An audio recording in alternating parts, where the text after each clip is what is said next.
Apa kabar semuanya? Alhamdulillah, luar biasa, tetap semangat untuk Muhammad.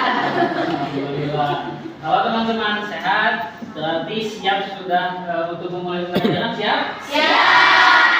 Baik, bismillahirrahmanirrahim. Assalamualaikum warahmatullahi wabarakatuh. Waalaikumsalam warahmatullahi wabarakatuh. Alhamdulillah, salatu wassalamu ala Rasulillah Sayyidina wa Maulana Muhammad bin Abdullah. La haula wala quwwata illa billah. Sebelum kita memulai pembelajaran, saya mau kita semua memulainya dengan doa ketua kelas. Bisa dipimpin doa? Bismillahirrahmanirrahim. Bismillahirrahmanirrahim. Allahumma aghnina bil ilmi Allahumma aghnina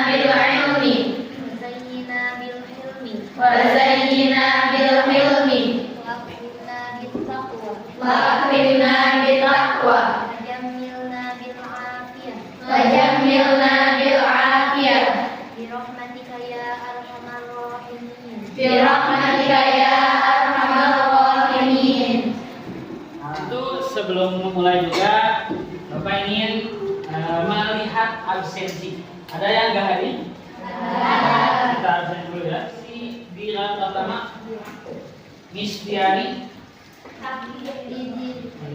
Nabila Nur Aziza,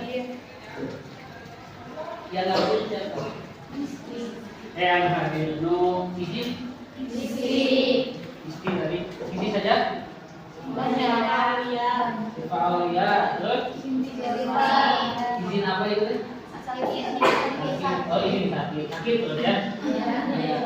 Di sini bisa diperhatikan bahwa poin-poinnya teman-teman, adik-adik semua bisa memperhatikan poin-poin di depan. Kita akan membahas pembahasannya yang pertama. Di apa saja yang kita bahas? Yang pertama, pengertian hadis dan sunnah. Lalu ada pengertian asar dan khobar. Ada persamaan hadis, sunnah, asar dan khobar. Lalu perbedaannya apa? Yang terakhir, teman-teman, adik-adik semua harus bisa membedakan apa perbedaan Al-Quran dan hadis. Lalu kesimpulannya kita akan bahas. Itu ya. Pertama kita bahas pengertian hadis. Hadis secara bahasa itu diambil dari hadatsa yuhaditsu ahadan hadisan. Ya, yang berarti bercerita atau memberitahu informasi. Sedangkan secara istilah hadis itu banyak yang mengartikan. Jadi para ulama itu banyak mendefinisikan hadis, tergantung ulama apa beliau. Nah, kalau ulama usul fiqh ya yang membahas tentang hukum mengartikan bahwa hadis itu segala yang datang dari Nabi, baik perkataan, perbuatan ataupun ketetapan ya yang berdampak pada hukum.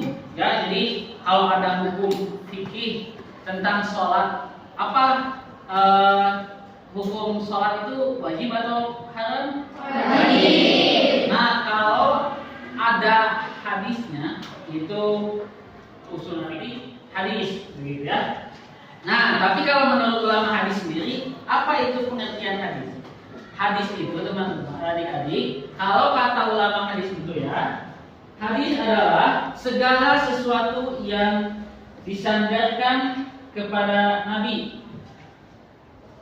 Ya, segala sesuatu yang diberitakan dari Nabi, baik berupa perkataan, perbuatan, ketetapan, sifat maupun keadaan. Itu adalah hadis. Jadi misalkan dia ya ada kabar kepada yang sampai kepada kita. Di dalam hadis tersebut, di dalam kabar itu konten tentang Nabi. Jadi konten dari kabar itu misalkan ada berita kepada kita. Nabi telah bersabda atau Nabi pernah berkata, atau saya melihat Nabi pernah melakukan ini, atau misalkan Nabi ketika saya berbuat sesuatu Nabi diam. Nah, itu disebut hadis. Jadi ada berita yang sampai kepada kita yang itu kontennya adalah Nabi Muhammad SAW. Contohnya kita contohkan langsung dengan hadisnya. Nabi SAW pernah bersabda, min husni islamil mar'i tarkuhu ma la ya'nihi. Jadi kata Nabi bersabda bahwa salah satu ciri dari baiknya Islam seseorang itu adalah meninggalkan perkara yang tidak bermanfaat. Jadi itu adalah beritanya, ada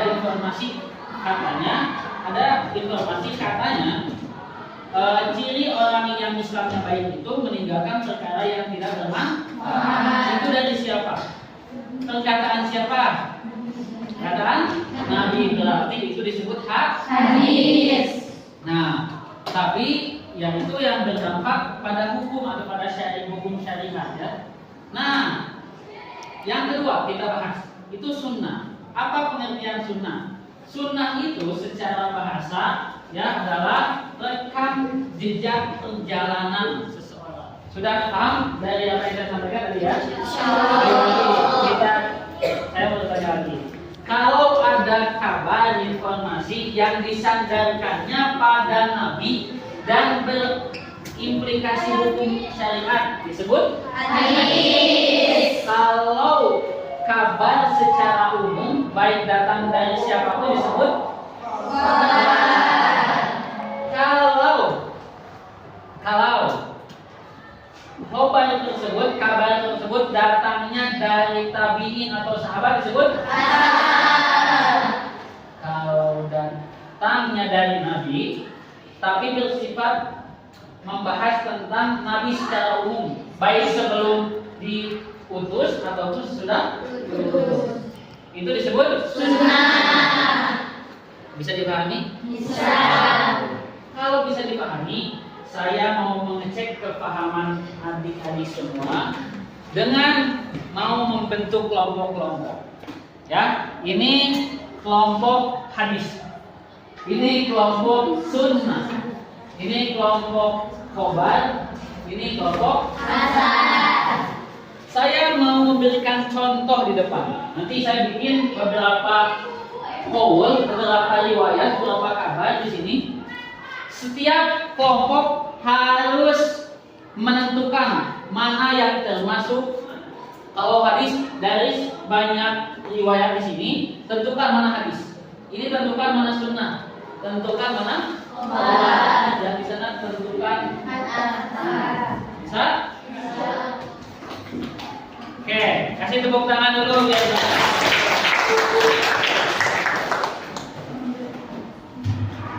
ya, ini kelompok sunnah. Coba kelompok sunnah. Mana tunjukkan mana yang termasuk sunnah? Nomor 3. Kenapa? Karena sunnah segala sesuatu yang bersumber dari kanjeng Nabi berupa ucapan atau perbuatan. Oke, perbuatan berdampak hukum maupun tidak ya, dan itu bisa dilakukan setelah Nabi ataupun ya. Ini bisa dikatakan sunnah tidak? Bisa. Tapi ada yang lebih tepat yang bisa diidentifikasikan sebagai sunnah. Coba kira-kira yang sunnah yang lebih umum yang mana itu dibahas sebelum Nabi lahir, sebelum Nabi diutus sebagai Nabi. Kalau ini misalkan Wuli dan Nabi di Makkah, ada kabar Nabi dilahirkan di Makkah. Itu dari Nabi, itu tentang Nabi bukan? Berarti disandarkan kepada Nabi. Nah, ini adalah sunnah. Ya, karena tidak berimplikasi pada hukum. Berarti yang nomor 1. Oke, nggak apa-apa. Tepuk tangan.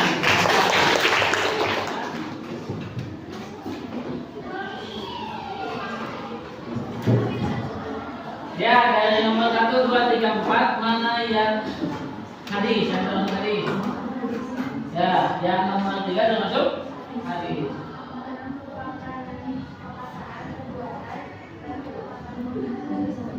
Ini termasuk perbuatan atau perkataan? Nah, perkataan Nabi bersabda. Oke, betul. Tepuk tangan. Perkataannya dari siapa? Nah, ini berarti disebutkan kepada siapa? Pada Nabi. Berarti ini kabar yang disebutkan kepada Nabi. Kabar bukan? Kabar, kabar juga. Kalau Umar, ini ada kabar yang disebutkan kepada Umar sahabat Nabi. Kabar bukan? Kabar bukan? Kalau ini yang nomor 3 dinisbatkan kepada Nabi, kabar yang dinisbatkan kepada Nabi. Kabar bukan? Kalau dinisbatkan kepada Sayyidina Ali, kabar bukan? Berarti semuanya? Ya, tepuk tangan. Yang terakhir, wah, mana? Nomor 2 dan nomor 4. Kenapa ini dinyatakan?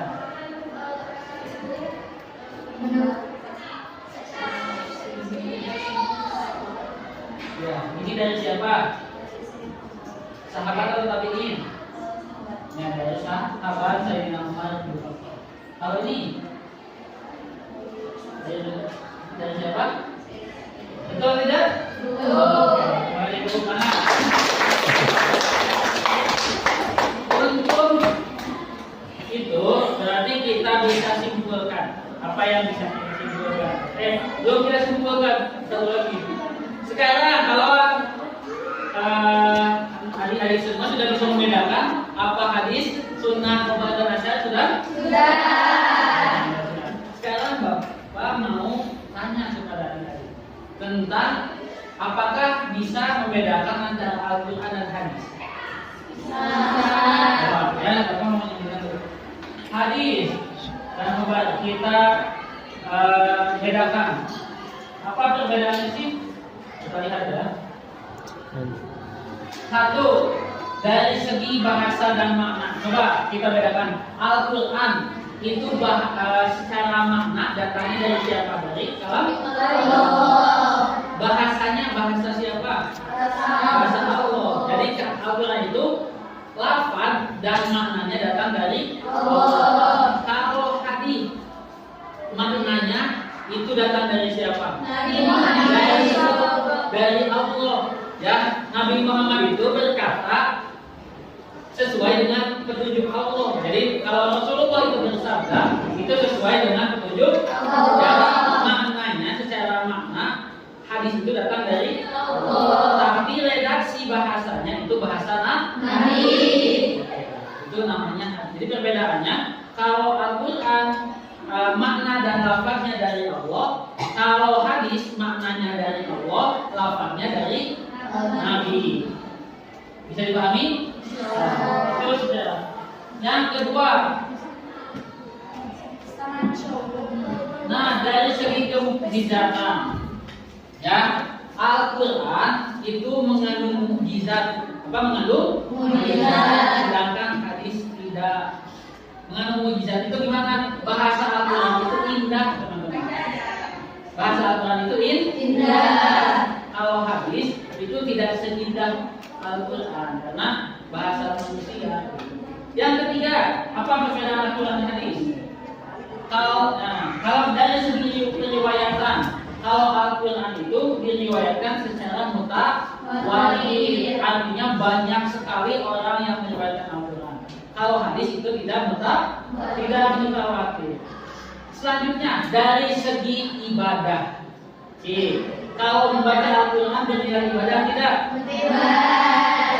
Dibaca dalam sholat boleh tidak? Boleh. Kalau hadis bernilai ibadah tidak ketika hanya membaca? Tidak, kecuali mempelajari. Kalau membaca saja tidak menjadi pahala. Kalau dibaca tina sholat, contoh siapa? Ini ketika sholat baca hadis, boleh tidak? Tidak. Berarti bedanya Al-Quran itu.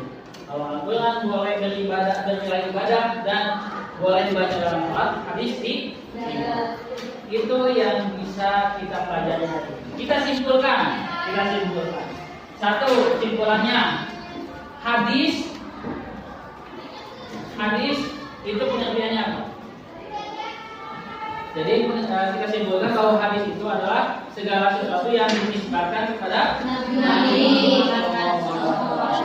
Nah, kata lain dari hadis apa? Ada sunnah, ada gitu ya. Lalu Al-Quran dan hadis itu memiliki perbedaan. Sekian yang bisa Bapak sampaikan untuk tugas ada tugas ya. Silakan kerjakan LKS halaman